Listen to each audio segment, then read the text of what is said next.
Assalamualaikum warahmatullahi wabarakatuh. Perkenalkan, nama saya Rita Milnawati dengan NIM 2011306058.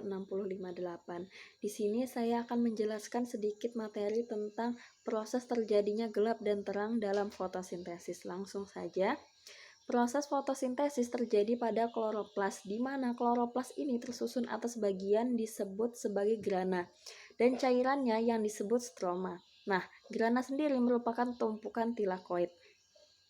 Dalam prosesnya, fotosintesis menghasilkan glukosa atau C6H12O6 yang disimpan dalam bentuk amilum, serta oksigen atau O2 yang akan dilepaskan untuk bisa melakukan fotosintesis. Diperlukan karbon dioksida atau CO2 yang diambil dari udara melalui stomata.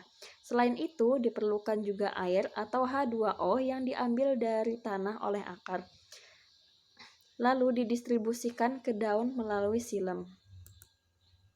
Dalam prosesnya, fotosintesis terdiri atas dua tahapan utama, yaitu tahap yang pertama adalah reaksi terang, dan yang kedua adalah reaksi gelap. Reaksi terang terjadi pada grana, tepatnya pada bagian membran tilakoid. Pada reaksi terang terjadi konversi energi cahaya menjadi energi kimia dan menghasilkan produk yang akan digunakan saat reaksi gelap, yaitu ATP dan NADPH, serta hasil samping berupa oksigen atau O2 yang akan dikeluarkan ke lingkungan melalui stomata. Dalam reaksi terang, klorofil yang ada pada daun akan menangkap cahaya matahari. Ingat, cahaya menjadi unsur penting di fotosintesis. Jika tidak ada cahaya, maka tidak akan terjadi reaksi terang. Energi yang ditangkap klorofil tersebut akan digunakan untuk mentransfer elektron yang akan dipakai dalam pembentukan NADP menjadi NADPH. Selain itu, tahapan ini juga melibatkan proses pemecahan molekul air atau fotolisis air menjadi H+ dan oksigen atau O2. H+ kemudian akan digunakan dalam pembentukan ATP, sedangkan oksigen sebagai hasil samping akan dikeluarkan melalui stomata ke lingkungan. Yang kedua yaitu reaksi gelap, atau yang dikenal sebagai siklus Kelvin-Benson. Reaksi gelap merupakan lanjutan dari reaksi terang. Reaksi gelap terjadi pada stomata. Tujuan utama reaksi ini adalah menghasilkan karbohidrat dengan cara mengikat karbon dioksida di udara. Sesuai namanya, reaksi gelap tidak memerlukan bantuan cahaya secara langsung sebagai sumber energi. Meski dalam proses ini tidak memerlukan cahaya secara langsung, bukan berarti prosesnya tidak bisa berjalan ketika ada cahaya.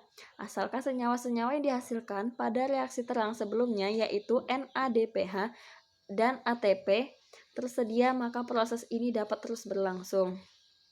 Reaksi gelap secara umum terdiri atas 3 tahap utama, yaitu tahap fiksasi karbon, tahap reduksi, dan tahap regenerasi. Tahap fiksasi karbon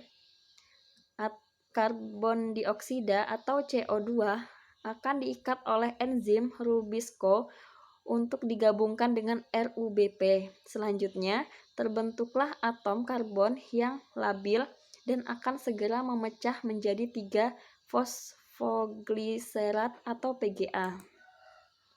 Tahap yang kedua adalah tahap reduksi. PGA selanjutnya akan direduksi oleh ATP yang diperoleh dari reaksi terang menjadi 1,3 bisfosfogliserat atau PGAL.